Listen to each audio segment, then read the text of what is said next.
Mr. Gibson thought every morning that he would give up this job.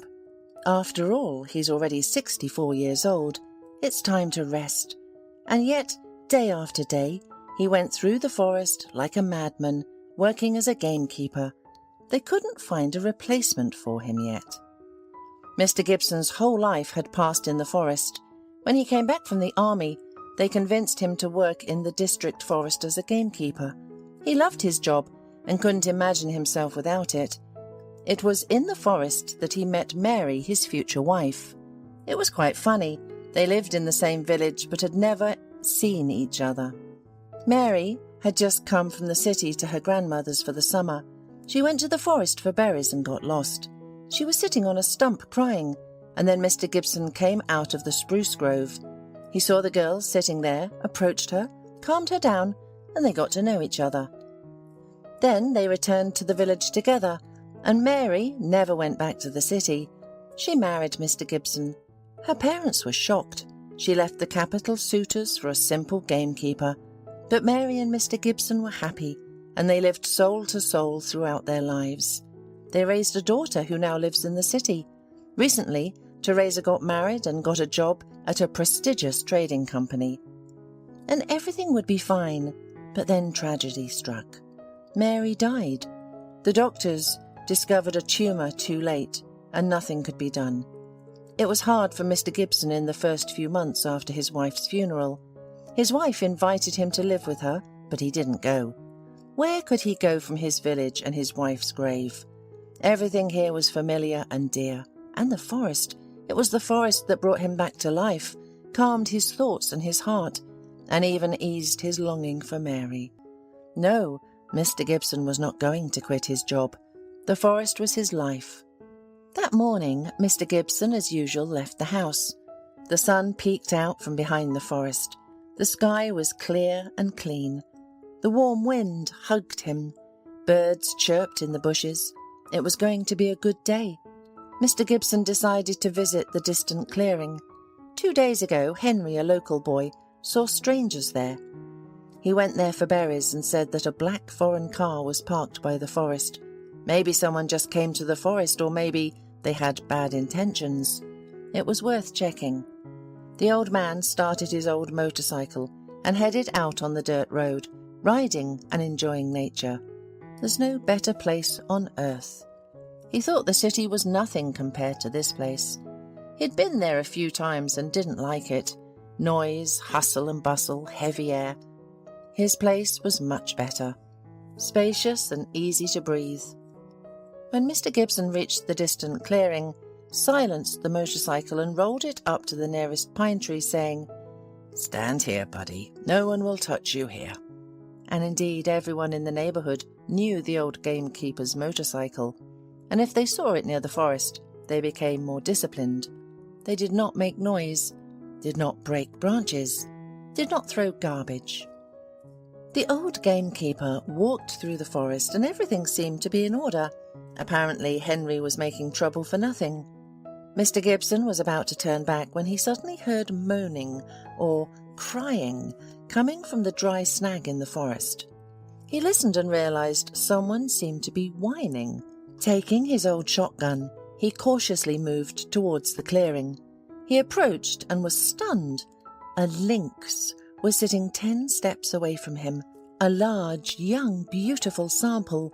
Only the tufts on her ears drooped, and there was silent pain in her eyes. The old man glanced down and groaned in frustration. Both of the lynx's front paws were tightly clamped in a huge trap. "That's what the newcomers did here yesterday," he thought. "They set traps for bears. What a rascal!" The old man cursed and took a step towards the lynx. The iron jaws tightly gripped the paws and were deeply embedded in the animal's flesh. It looked like even the bone was broken. Mr. Gibson didn't know what to do. The poor thing was suffering and had to be put out of its misery. The lynx was unlikely to let him approach her, and with such wounds, the animal was unlikely to recover. And now it is hot, flies are buzzing around, and infection will quickly appear. The lynx will die a painful death. It's better to do it now, thought Mr. Gibson, and raised his shotgun. Their eyes met. She stared without blinking, waiting for death as a relief from suffering. Suddenly, the animal jerked and looked in a different direction, as if saying goodbye. The old gamekeeper involuntarily looked in that direction too. In a pile of fallen branches and bushes, he noticed a little muzzle. A lynx cub, handled in the branches, froze, waiting for its mother's death. He understood everything and was ready to rush to help, but his mother had taught him to hide in the presence of humans.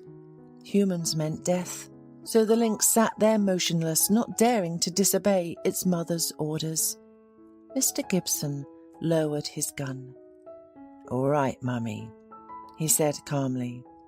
"It looks like it's too early for you to die. We need to bring up your cub, and so, my friend, we'll figure something out." He walked up very close to the animal, sat down next to it on its haunches, and carefully examined the trap. The lynx, exhausted, hardly moved at all. It had lost a lot of blood and was very weak, only opening its mouth to reveal its sharp teeth. But even this it did weakly, without strength. It was clear that it didn't have enough strength to bite the man. "How did you manage to get caught like this?" the gamekeeper asked the lynx, carefully touching the strong jaws. "It looks like you jumped from above. And what made you come to this logging site?" "Oh, silly thing. Well, never mind, we'll figure something out now." Mr. Gibson went to his motorcycle for tools. Thanks to a small pry bar, he managed to free the animal. The lynx only groaned quietly all this time. At first, it tried to bite, but it only had enough strength to weakly press against the man's hand. "Just sit still, please," the gamekeeper scolded without malice. "I'm doing you good, and you still want to eat me?"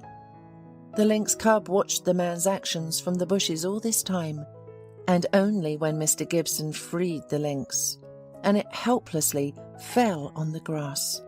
The cub, disobeying all its mother's instructions, crawled up to it and, whining pitifully, snuggled up to its belly.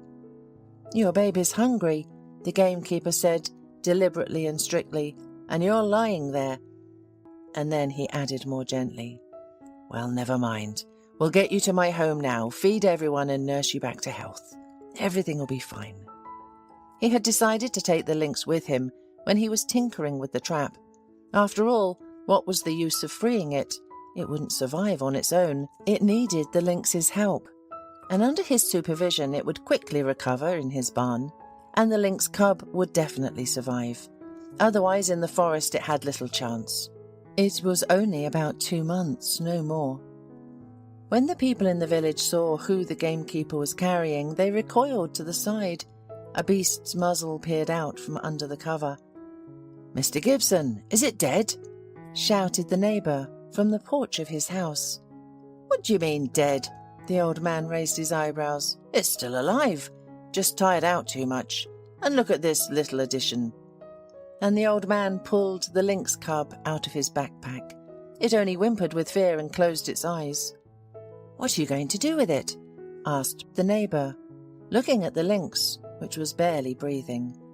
"Maybe it's better to put it out of its misery. And by the way, it has such a beautiful skin." "To put it out of its misery?" Mr. Gibson got angry. "I'll take care of it. God willing, it will recover." "And the cub? It's so small it will die," the neighbour persisted. "What are you going to feed it with? It probably still drinks milk from its mother." "You're getting on my nerves," the old man raised his voice. "I'll figure it out without you." Arranging the lynx and the cub on the straw in his barn, the old man said, "Remember, you must survive against all evil tongues. Otherwise, why did I drag you through the forest, straining myself? And you, little one, while I caught you at the logging site, tore my hands, so you must survive." The old man, the lynx and the cub were all going through a difficult time. There was a moment when Mr. Gibson had already given up hope. The wounds wouldn't heal and the fever persisted. No medicine helped. The local veterinarian advised shooting the animal, but the gamekeeper cursed him with so much profanity that the vet ran away far from the mad gamekeeper. And the lynx cub worried him. It wouldn't drink cow milk, it refused to suck from a bottle, and then suddenly Teresa, his daughter, called, and Mr. Gibson told her about his troubles. She quickly turned to the veterinarians in the capital who worked at the zoo. They advised the necessary antibiotics. Mr. Gibson managed to find them with difficulty in the district centre. The lynx cub was more difficult. It needed special formulas. And where to get them in their wilderness? That's when the old man decided to buy the simplest baby formula.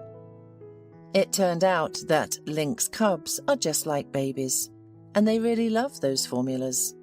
The cubs started to get stronger and gain weight right before Mr. Gibson's eyes, and the lynx soon started to recover. The temperature went down and the wound began to heal. The bone was only broken in one leg, and over time she too began to recover. At first the old man fearlessly went into the barn to see his new pets, but soon realized that the lynx could forget all his kindness and attack him. It was, after all, a wild animal. He started to bring his gun with him, holding medicine in one hand and his weapon in the other. Fortunately, he never had to use it, as the lynx accepted him. Of course, when she regained her strength, the old man no longer gave her injections or bandaged her, but he was still wary. He mixed the medicine in with her food, and the lynx happily gobbled up the chicken and milk, carefully keeping an eye on Mr. Gibson. Meanwhile, the lynx cub played nearby, full and content. Then, in the fall, they suddenly disappeared from the barn. Mr. Gibson, as usual, came in the morning with food for his pets, but the barn was empty. He went outside and looked at his faithful dog, Ollie, who was sitting on a chain. So, our guests have left. Thank God.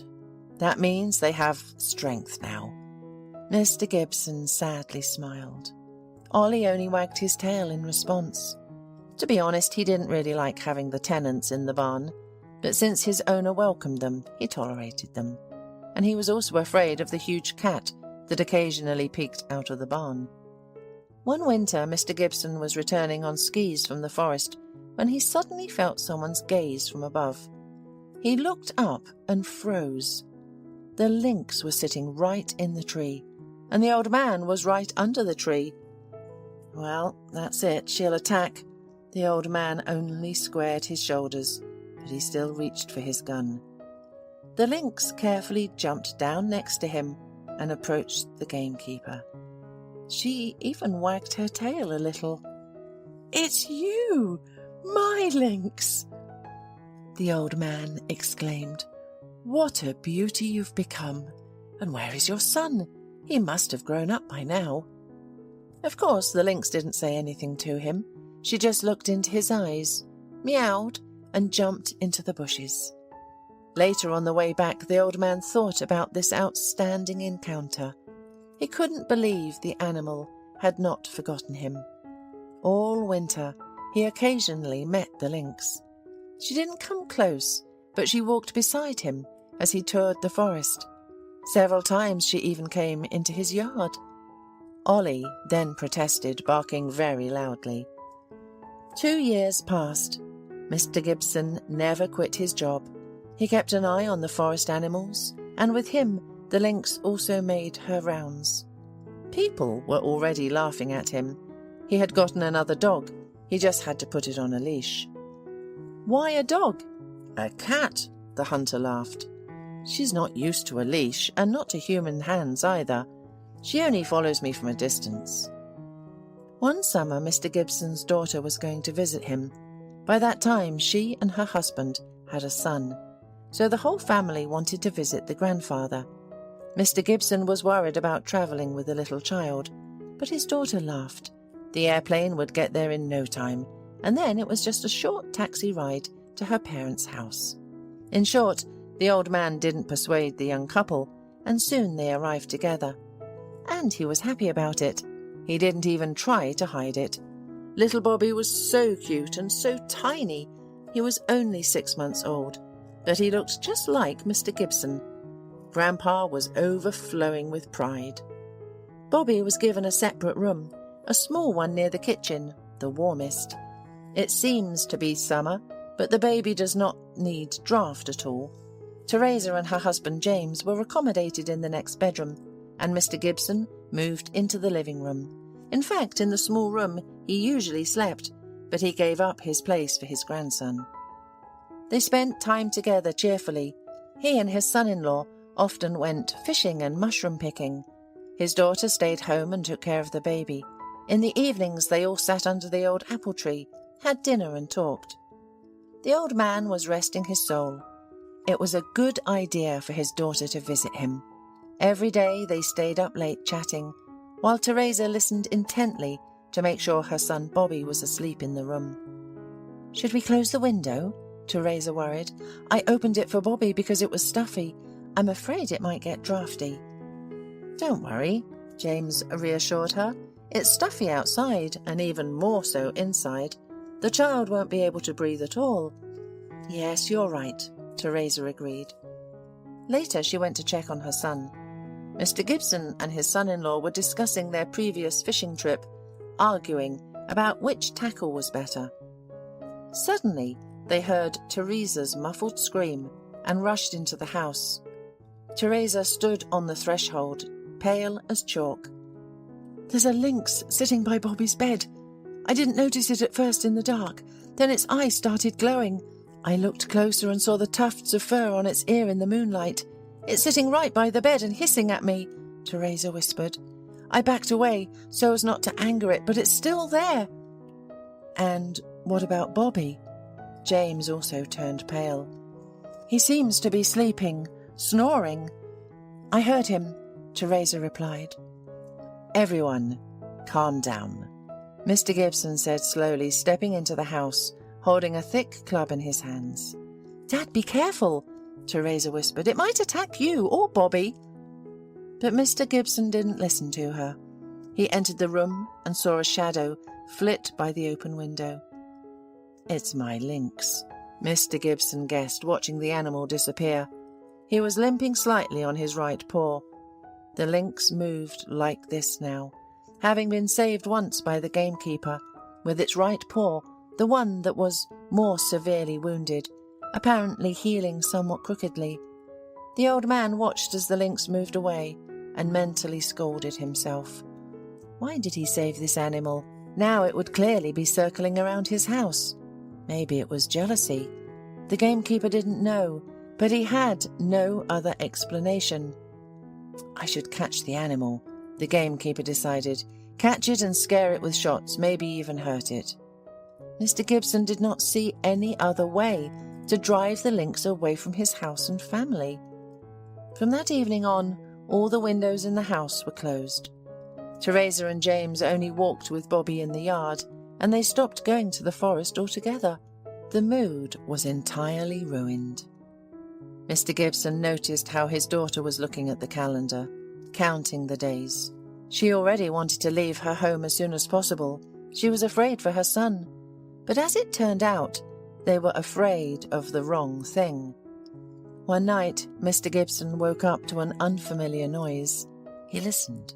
It seemed quiet. Maybe it was just a dream, he thought. He turned over to the other side, but he couldn't fall asleep. The old man decided to drink some water. He turned on the light in the kitchen, reached for the kettle, and froze. His gaze fell on the stairs that led from the kitchen to the attic. Above was a hatch, and on this staircase, Mr. Gibson saw distinct tracks. Large animal tracks. Definitely not cat tracks. Since the children arrived, Mr. Gibson's cat had been temporarily relocated to the barn. Teresa was afraid he might jump into the crib and scare the sleeping Bobby. Mr. Gibson took a closer look. It was a lynx. The old man's heart skipped a beat. How did it figure out how to enter the house through the attic? He had missed that. The door from the roof to the attic was open in the summer to ventilate it. There was a hatch in the attic that led to the house. In winter, the old man closed it with a latch to keep it from getting cold, but in summer, he removed the latch because he sometimes climbed up the stairs to the attic to dry mushrooms and berries there. The hatch could easily be lifted from the attic. But that's for a person. Could a wild animal really figure that out? On tiptoe, he walked to the children's room. At the door, he heard a hiss. In the darkness, the greenish lights flashed again. The lynx was sitting by the crib and hissing. "Lynx, what are you doing?" the old man said softly, mentally scolding himself for going without a gun. But on the other hand, how could he shoot with the child sleeping nearby? "Lynx, go away." And then Mr. Gibson heard another sound, as if someone was crawling quickly on the floor.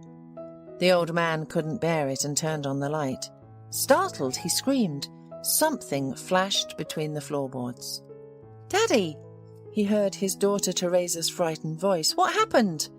Mr. Gibson turned his completely white face in fear toward his daughter and pointed to a small hole in the floor with a trembling hand. "What?" his daughter exclaimed, then saw the lynx and without hesitation rushed to the crib. "My little son!" The noise woke up little Bobby and he cried loudly. Teresa picked him up and ran out of the room. James was already running towards her with a gun. "I'll shoot her now, back off!" the man shouted and aimed. The lynx huddled in the corner and only its eyes sparkled. "Don't you dare!" suddenly shouted Mr. Gibson. "Don't shoot! She saved your son!" "How so?" James stared at the old man in bewilderment and lowered his gun. "She was protecting him from snakes." "Snakes? Father, where are the snakes here?" "I guess under the floor in the old cellar. I saw her slide in there just now."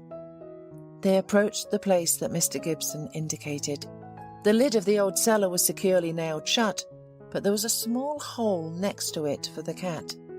James ran for a crowbar, and soon the lid was lifted. They looked inside and screamed in horror at the same time. Several snakes were wriggling in the cellar, glittering. A bunch of them. Apparently they had bred there. "What do we do with them?" asked James, bewildered. "We'll catch them," Mr. Gibson replied. "I'll get them all quietly." And he then went for a stick and a bag. And Lynx followed him. All this time the animal sat quietly in the corner. Now the lynx reached the stairs, calmly climbed it, pushed the latch with its nose, and quickly got out. The hatch closed. "That's how she comes." Mr. Gibson smiled and wondered. "Since when has it been walking into the house through this hole?" Oh, and he, an old gamekeeper, didn't notice anything. And he didn't notice the snakes either. He almost lost his grandson. James and Mr. Gibson were busy all night. At first, they caught all the snakes. They turned out to be quite poisonous. After dealing with them, the men inspected the cellar and realized how the snakes got into the house.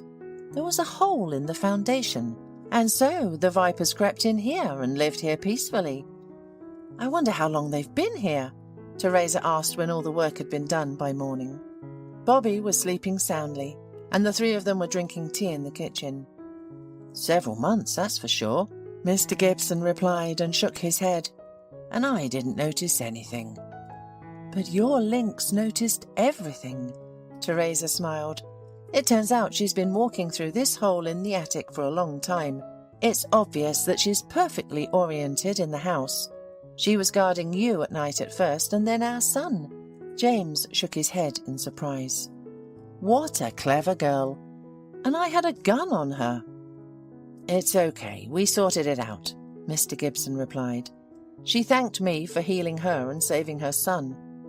"You saved her baby? And she saved ours?" said Teresa.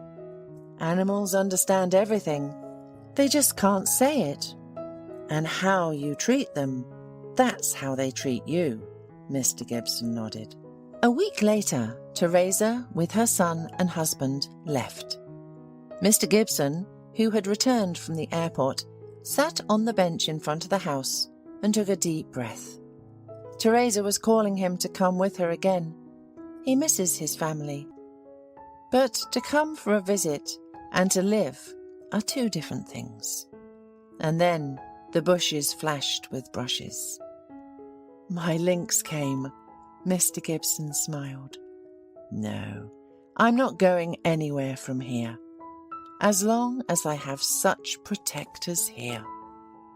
Hola, suscríbete a Historias Vitales para no perderte nuevas historias. Mi esposa había estado trabajando en su proyecto especial durante 4 meses ahora. No era su proyecto personal, pero ella era la persona principal y responsable de su éxito. El proyecto estaba diseñado para salvar a su empresa, Bixler Enterprises. Los últimos 4 meses habían sido difíciles porque se vio obligada a trabajar duro. Era importante tanto para ella como para la empresa. Había una buena posibilidad de que Bixler Enterprises quebrara si el proyecto no se completaba. Sarah tenía una licenciatura de Albrecht y un MBA de Wharton. Era la más inteligente de la familia. Yo empecé a trabajar como mecánico de autos justo después de la secundaria y después de 21 años seguía siendo mecánico de autos. No me importaba porque me gustaba el trabajo y pagaba bien. Era suficiente para pagar la universidad de Sarah y criar a 2 hijos. No vivíamos lujosamente, pero estábamos bien. Los niños ya se habían mudado, y las cosas iban bastante bien con nuestros ingresos.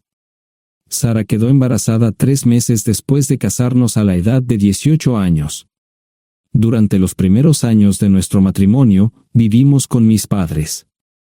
Ellos tenían una gran casa vacía ya que 4 de mis hermanos se habían mudado.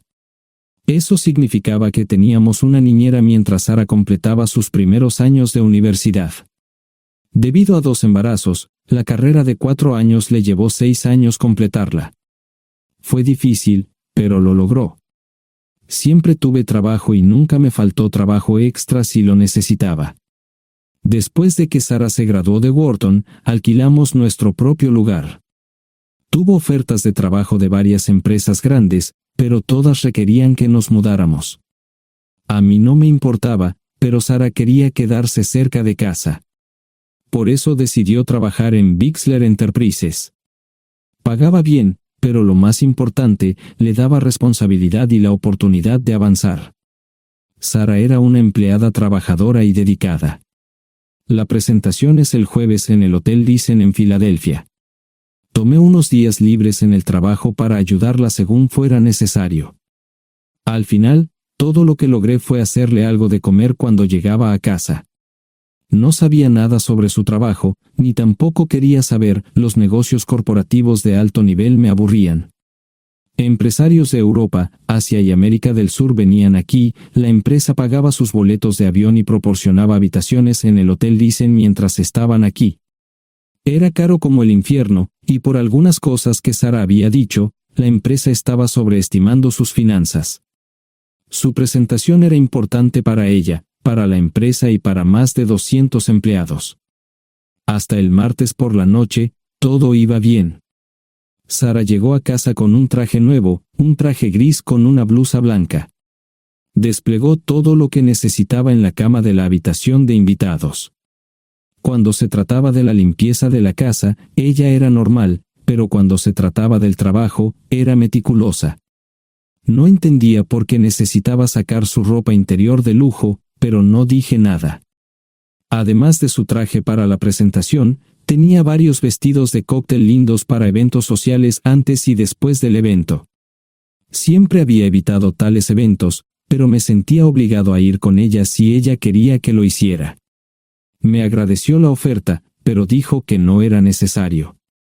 Todos los materiales y equipos que necesitaba estaban guardados ordenadamente en el maletero de su Volvo. Antes de salir del trabajo, ella misma conducía el coche para asegurarse de que todo estuviera en perfectas condiciones. Tenía todo el día miércoles para prepararse y toda la noche del miércoles para socializar con sus invitados. Sarah era tan buena en lo que hacía que sentía que habría sido mejor si simplemente me hubiera mantenido alejado de ella. Finalmente, había terminado. Lo había revisado y vuelto a revisar todo. Todo lo que necesitaba ahora era una ducha caliente y una buena noche de sueño. Supongo que mi error fue que empecé a revisar sus cosas después de que Sara comenzara a ducharse. Pensé que estaba ayudando, pero resultó ser lo contrario. Estaba moviendo cosas en la cama cuando un pequeño sobre blanco cayó del bolsillo lateral de su bolso de maquillaje. Una carta de una farmacia, pero no del tipo que solemos usar. Dentro había 10 pastillas. No tenía idea de qué era, Pren, y las instrucciones eran confusas. Si es necesario, tomar una pastilla y luego una segunda pastilla 12 horas después. Pensé que podría ser algo que ella había conseguido para la ansiedad o los nervios, pero las instrucciones no tenían sentido. La receta estaba escrita a su nombre el lunes. Volví a poner el sobre en su lugar mientras ella terminaba de ducharse. Decidí que quería saber más sobre Pren antes de contarle sobre ello. Por supuesto, si lo mencionaba, significaría que estaba revisando sus cosas. Odio los dilemas. Mientras Sara se preparaba para dormir, fui a nuestro ordenador doméstico y busqué. 10 minutos después, me uní a mi esposa bajo las sábanas. Pasé toda la noche despierto, preguntándome por qué mi esposa había recogido una receta para la píldora del día después, especialmente después de que me hicieran una vasectomía hace 10 años. A la mañana siguiente, me levanté temprano, pero no estaba descansado. Di un largo paseo, esperando que despejara mi mente. Me dirigí hacia casa con reticencia, temiendo lo que podría hacer o decir cuando llegara allí. Mi hijo Joe se unió a la Marina después de la escuela secundaria y estaba en su primer año en San Diego. Nuestra hija Gloria se casó con su amor de la infancia el año pasado y acababa de mudarse a Dallas. Eso dejaba solo a Sara y a mí.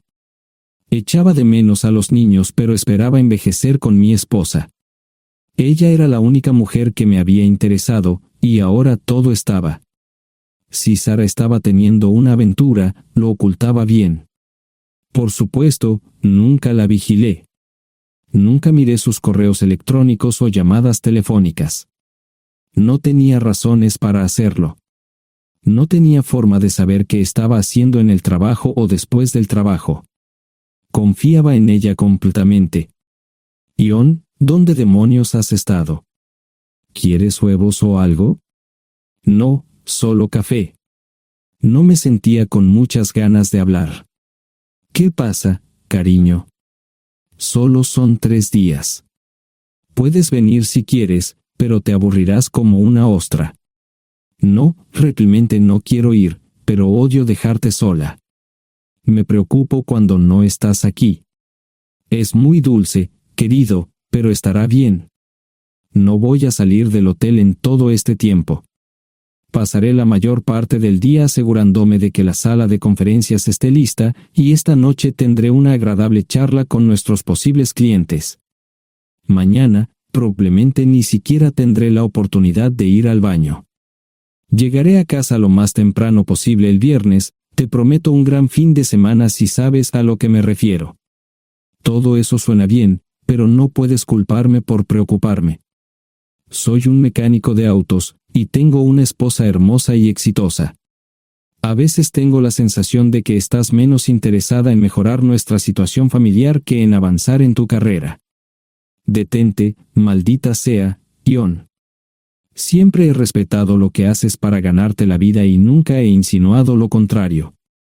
Criaste a 2 grandes niños y me pusiste a través de la universidad. Eres un gran esposo, un gran padre y un buen proveedor, y nunca olvides eso. Terminé mi café mientras ella recogía la mesa. ¿Quieres que te llame? No, no es una buena idea. Tendré el móvil apagado, y voy a apagar el teléfono de la habitación por la noche para poder dormir. Te llamaré siempre que pueda. La ayudé a cargar el coche, era tan meticulosa con eso como con todo lo demás. Trabajando, le llevaría 3 horas llegar al Hotel Dicen. Me quedé en el porche y la vi marcharse. No me molesté en preguntarle por las pastillas. Pasé el resto de la mañana en el porche. No recuerdo haberme preocupado tanto como ahora. Me sentía pequeño e insignificante. Me sentía fuera de mi liga. Era un tipo de pueblo con un trabajo mediocre y una esposa exitosa. Era una combinación equivocada. Debería haberlo notado antes. Me sentía estúpido. El mejor traje que tenía era una chaqueta azul y un par de pantalones. Al menos tenía algunas corbatas, aunque tenían 10 años de antigüedad. Acababa de terminar de vestirme cuando sonó el teléfono fijo. Oye, cariño, solo quería avisarte de que llegué bien. ¿Tuviste un buen viaje? Supongo que el tráfico no estaba demasiado denso. Estuvo bien. Te llamaré esta noche. Ahora tengo que irme. Estoy en la habitación 714, Sara. Puedo estar en casa de mis padres o en la de mis hermanos esta noche si quieres llamarme a mi móvil. De acuerdo. Suena el teléfono móvil. Te quiero, tengo que irme. Me tomé mi tiempo para llegar a Filadelfia. No fui directo al Lisen, primero me detuve y compré un filete con queso. Prometí hacer una larga noche. No estaba seguro de qué iba a hacer. Estacioné en el garaje del hotel y simplemente esperé. Tarde o temprano, tenía que entrar en el hotel. Simplemente no podía decidir cuándo hacerlo. El sonido de mi teléfono celular me ayudó a tomar mi decisión. Ion, solo quería avisarte de que todo se ha arreglado. Ahora voy a bajar para encontrarme con algunas personas y cenar. No olvidaste nada, ¿verdad? No, todo está bien. Tengo todo en mi habitación para mañana. ¿Necesitas algo? No, Ion, relájate.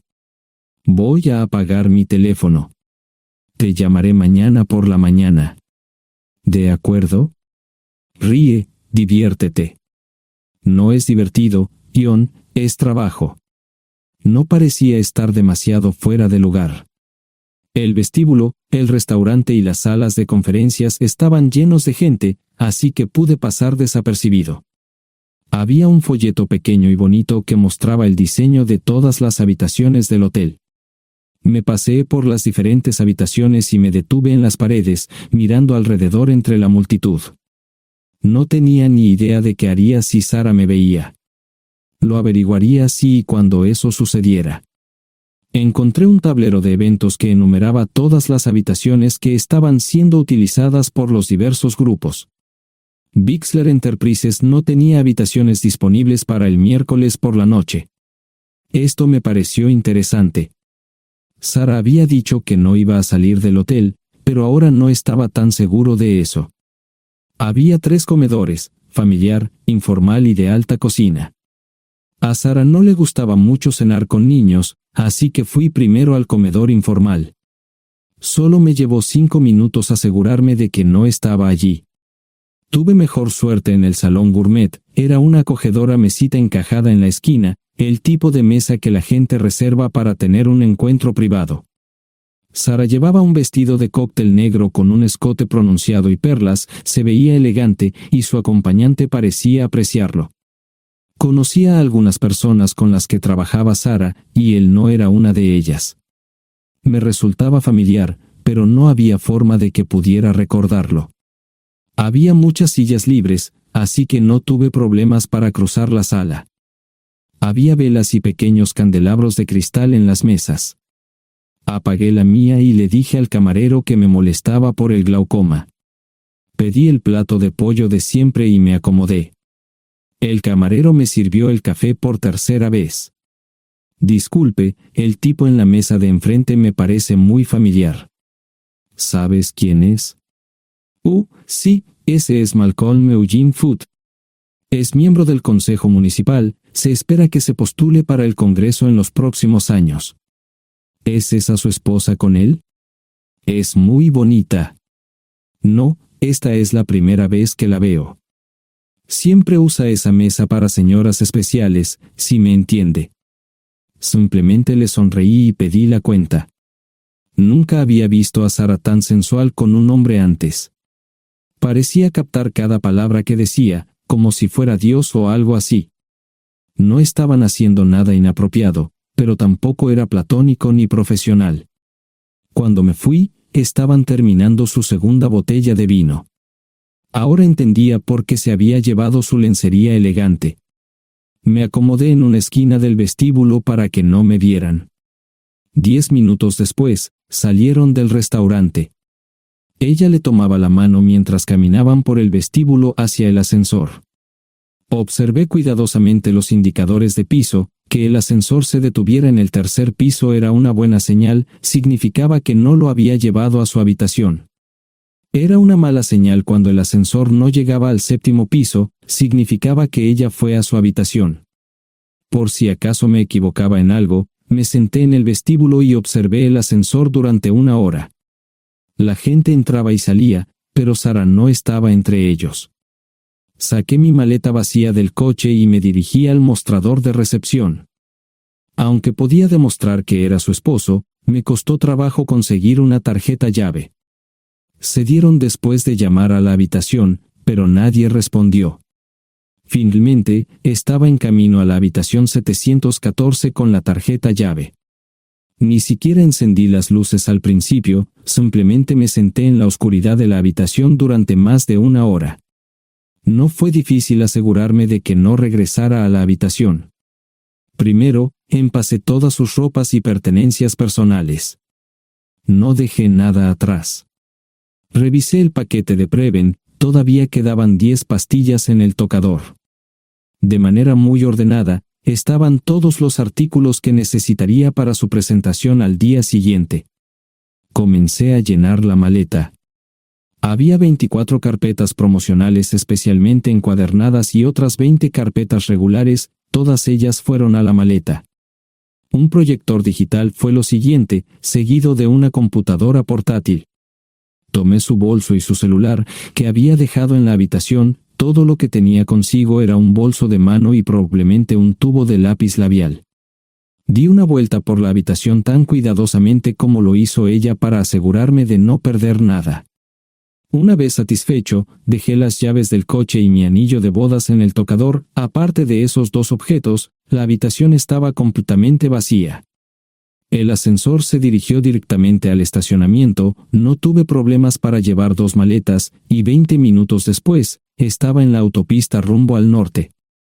Pasaban las 3 de la madrugada, no tenía idea de que había pasado tanto tiempo. 1 hora o 2 después, sonó mi teléfono celular, la identificación de llamadas mostraba el número del Listen. ¿Ion? Sí, ¿dónde estás? Estaré en casa pronto. Eso fue todo lo que dije. Hubo silencio en el otro extremo de la línea. Los vendedores tienen un viejo dicho, el primero que habla pierde. Pareció una eternidad antes de que ella hablara. Ion, lo siento. No preguntó nada y simplemente colgó. Apagué mi teléfono, era obvio que había regresado a su habitación. Más tarde ese día, tenía que dar una presentación que salvaría a su empresa y le daría un ascenso. Metí las maletas en el desván del garaje. Sara nunca iba allí y nunca pensó en buscar algo allí. Por supuesto, en este punto, estoy bastante seguro de que no importaba. Primero, recogí todas mis ropas y pertenencias personales. La mayoría de los hombres tienen sus propias herramientas, generalmente es un requisito para el trabajo. Pasé por la tienda, cargué las mías en el Subaru y recogí mi último cheque de pago. Para entonces, los bancos ya estaban abiertos, no tuve que hacer ninguna manipulación financiera complicada. Simplemente retiré todo el dinero de mis cuentas. Almorcé en Hagerstown, Maryland. Tenía suficiente dinero para vivir durante unos años, pero sabía que estaría buscando trabajo muy pronto. Sara y yo éramos parecidos en eso de que a ambos nos encantaba trabajar. La voy a extrañar. Pasé un par de horas en las cuevas del Uray y alquilé una habitación cerca de Whitewell. No tenía idea de qué iba a hacer. Era sábado, y me encontré sentado en el acuario de Chattanooga, observando la naturaleza que nunca había visto antes. Pasé unas horas simplemente relajándome y decidí que era un buen lugar para estar. Compré un pase anual para el acuario y, para la hora de la cena, tenía un lugar donde quedarme. Era un remolque móvil en el parque, pero estaba amueblado y era económico. No necesitaba mucho. La primera cosa que haría el lunes por la mañana sería conseguir un trabajo. Un buen hombre de mantenimiento siempre puede conseguir un trabajo, especialmente si está dispuesto a trabajar duro. Podría permanecer discreto hasta que fuera el momento de renovar mi licencia de conducir o las etiquetas del coche, me preocuparé por eso cuando llegue el momento. El domingo por la tarde, llamé a Gloria. Me sentí obligado a informarle sobre lo que estaba sucediendo, pero Sara ya se lo había contado. Fue bastante franca con Gloria sobre lo que había pasado, dijo que había engañado, que la sorprendí, que me fui y que ella perdió su trabajo. Me sentí mal porque ella perdió su trabajo, pero ese era el precio que tenía que pagar. Le pedí a Gloria que le dijera a Josh lo que estaba sucediendo la próxima vez que hablara con él. También le dije que la llamaría aproximadamente una vez al mes para verificar cómo iban las cosas. No le dije dónde estaba. Para el mediodía del día siguiente, tenía un trabajo. En realidad, estaba a poca distancia del parque de remolques, con el Waffle House a mitad de camino. ¿Qué más podría querer un hombre? No sé cómo manejaron el papeleo, pero me estaban pagando $20 por hora sin hacer preguntas. Estaba feliz, y ellos también. Ni siquiera tendría que tocar el dinero que traje conmigo. Unos 2 meses después, Gloria me informó que Sara se había mudado de la casa y estaba viviendo con sus padres. Gloria no sabía nada más, pero estaba feliz de que estuviera estable y le estuviera yendo bien. Josh me llamó desde San Diego solo para informarme que iba a hacer un crucero. Era técnico en aviónica en un portaaviones, intentó explicar qué hacía exactamente, pero estaba más allá de mi comprensión. Nunca supe mucho sobre cosas técnicas. Ambos tuvieron cuidado de no decir nada malo sobre su madre, aprecié eso. Después de eso, todo siguió como siempre. Comencé a hablar con Gloria al menos semanalmente, Josh y yo comenzamos a enviar correos electrónicos regularmente. Gloria hablaba regularmente con Sara, pero decía muy poco sobre lo que estaba haciendo o dónde estaba. Nunca presenté la solicitud de divorcio, y parece que Sara tampoco lo hizo. Tengo una licencia de conducir de Tennessee y las etiquetas en el Subaru. Comencé a frecuentar un bar local un par de veces al mes y tuve encuentros casuales, 2 mujeres se alternaban como mis compañeras nocturnas regulares. No buscaban compromisos, y yo tampoco, parecía funcionar bien para todos nosotros. La vida era buena. Eso fue hace mucho tiempo, y gradualmente olvidé a Sara. Con el tiempo, el Subaru comenzó a darme problemas, había olvidado cuánto tiempo había pasado. Tenía más de 200,000 millas. Estaba reflexionando sobre esto con una jarra de cerveza un día cuando me di cuenta de que habían pasado casi 5 años desde que me fui de casa. Mantuve un contacto cercano con ambos hijos, Gloria ya tenía 2 hijos propios en este momento y quería que los visitara. Josh casi se casó con una mujer tailandesa, pero en el último momento, se negó. Por lo general, trabajaba 6 días a la semana y usaba el domingo para recuperarme del sábado por la noche, no había ninguna buena razón para que alguien llamara a la puerta de mi remolque a las 6 de la mañana de un viernes. Su grosería fue recompensada por un hombre medio desnudo abriendo la puerta, los calzoncillos del día son repugnantes, y la dama en la puerta, juzgando por la expresión en su rostro, estuvo de acuerdo conmigo. Ella apartó la mirada, pero su compañero no parecía impresionado. Norm habría usado pantalones, pero en un momento como este, los invitados me molestaron. Estamos buscando a John Terrell. No los conozco. Me llamo David Simmons, y esta es mi esposa Mara. Tenemos un problema y esperamos que nos puedas ayudar. Lo siento mucho, no trabajo a altas horas de la noche. Si necesitan algo relacionado con su auto, tendrán que ir a la tienda. Esto provocó varias miradas en blanco y finalmente una respuesta. No tiene nada que ver con tu trabajo, es más un problema personal. ¿Podemos entrar? El interior del remolque lucía desordenado, rara vez tenía invitados, así que rara vez lo limpiaba. Incluso mis novias insistían en que fuéramos a su lugar. Hagan como en su casa, déjenme ponerme los pantalones enseguida. Al entrar en el dormitorio, dejé la puerta abierta solo para mostrarles lo hospitalario que soy. También me puse una camisa. ¿Les gustaría tomar café? Solo tomará unos 10 minutos. Aparté algunas cosas del sofá para que pudieran sentarse. No hubo respuesta a la pregunta del café. Tenemos una hija adoptiva de 4 años y otra de 2 que necesita un trasplante de médula ósea, y esperamos que nos puedas ayudar. Estamos dispuestos a pagarte si es necesario. ¿Con mi médula ósea? No, queremos usarla y estamos dispuestos a compensarte por cualquier inconveniente. Creo que quieren comprarla. Estaba actuando como un listillo, y de repente me di cuenta de ello.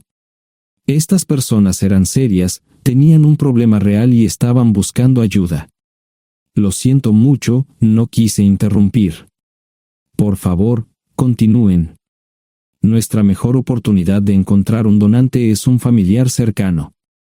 Eres nuestra mejor esperanza. Mira esto. No quiero ser un grosero, pero creo que se equivocaron de persona. ¿Cuándo nació su hija?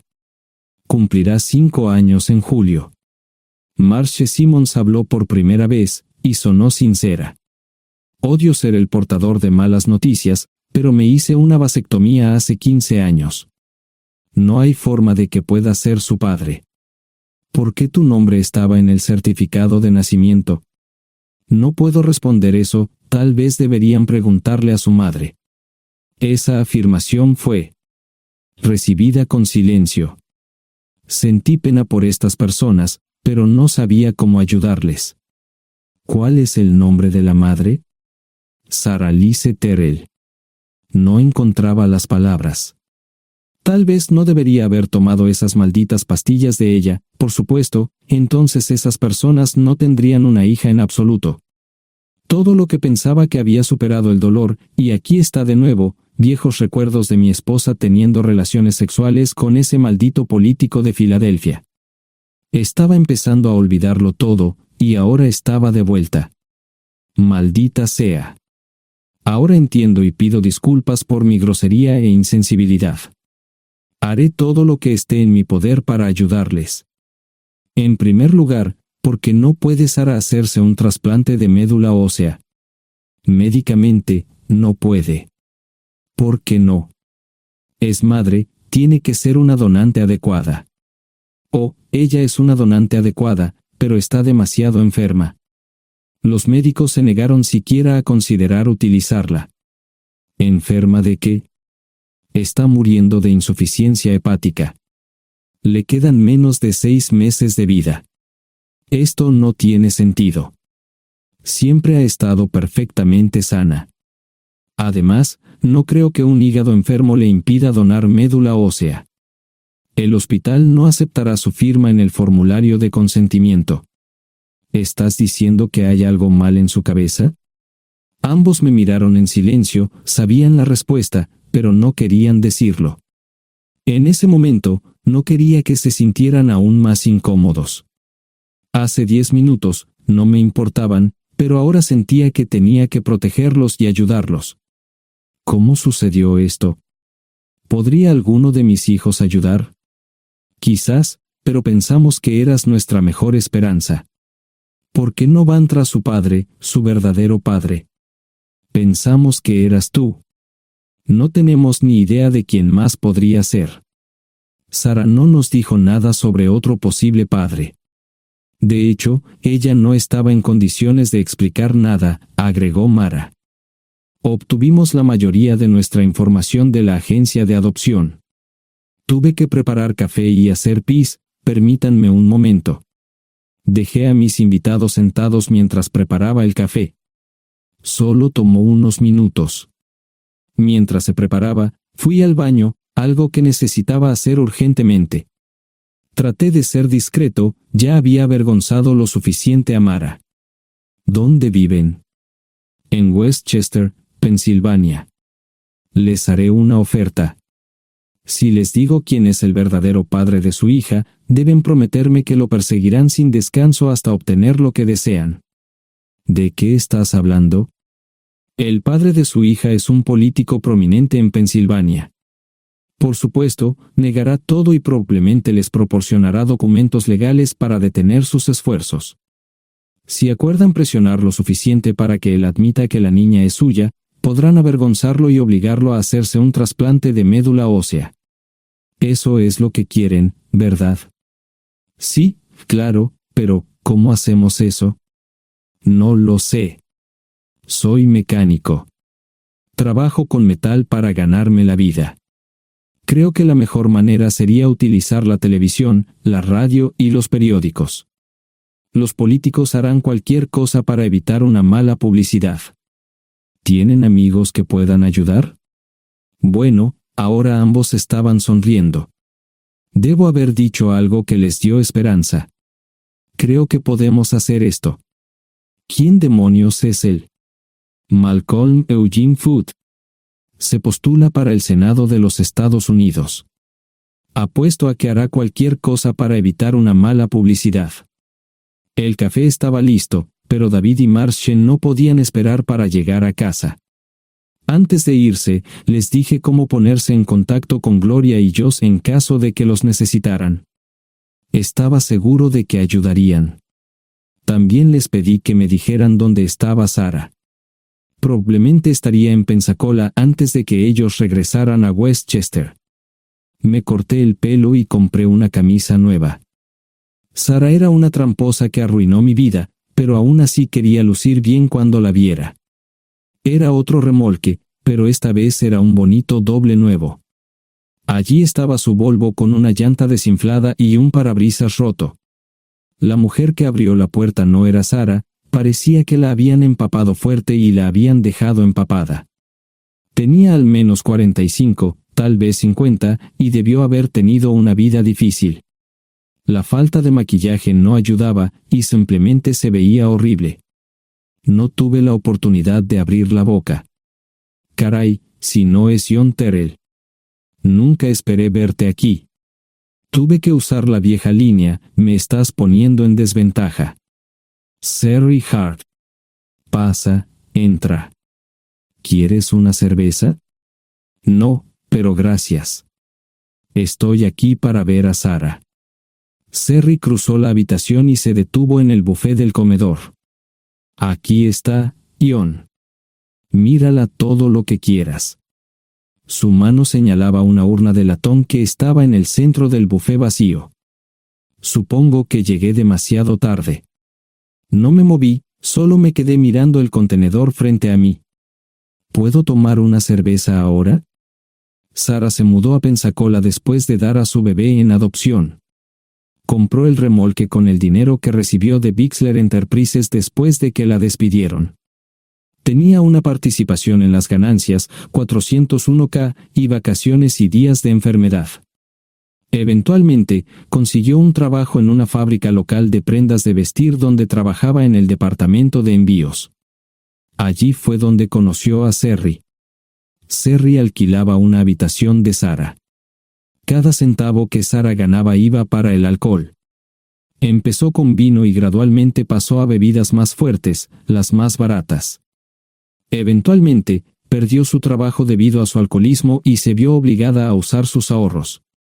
Nunca salió con nadie ni salió a ningún lado. Sherry se quedó con ella, pagó sus servicios públicos y compró alimentos que Sarah no comía. Le llevó más de 3 años quitarse la vida. Increíblemente, ella tenía un testamento y me dejó un doble remolque y un Volvo. Sherry explicó que Sarah estaba tan angustiada por lo que había hecho que simplemente se rindió. No intentó evitar el embarazo ni siquiera terminarlo. La adopción se había arreglado meses antes de que naciera el bebé. Nunca volvió a trabajar, excepto en los trabajos clandestinos que hacía mal. Sherry dijo que Sarah no parecía tener ambición ni propósito en la vida. Sarah hablaba mucho de mí pero tenía miedo de intentar contactarme. Gloria le dio mi número, pero nunca me llamó. Era como si su aventura de una noche la hubiera lastimado más a ella que a mí.